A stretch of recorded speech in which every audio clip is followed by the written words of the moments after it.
So yun guys, magandang hapon po sa inyo lahat mga tropa.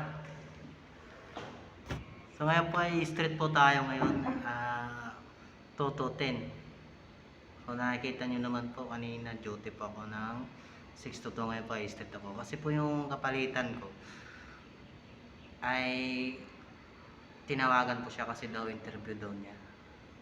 So ngayon ay ako yung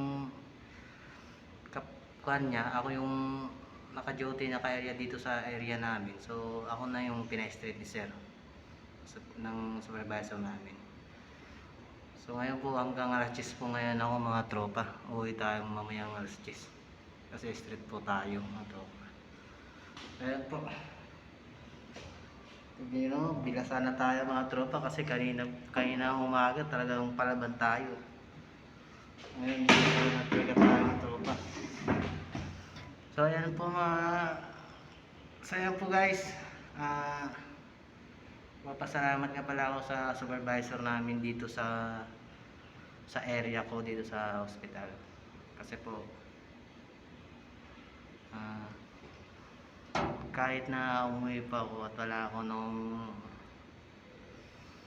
Christmas party nila nung December 5th, 15 no, 15 po yun mga guys, Christmas party po nila. So hindi pa ako naka-attend nun, kasali ako nun. So ayun po, binigyan po ako ng supervisor po namin dito sa area ko sa Pub City sa 3rd floor po. Ito po. So mga guys, ito po guys, binigay sa akin. Kahit wala po tayo, talagang napakababait ng supervisor ni ma'am. Napakababait po niya mga tropa. Ito po, talagang tinirahan niya ako at tinago niya para talaga to sa akin. Nagpapasalamat po ako sa supervisor namin dito sa Pavilion 7 mga tropa. Ito po binigay ni ma'am sa akin. Kahit wala nang Noche Buena, binigay pa rin sa akin ito mga tropa.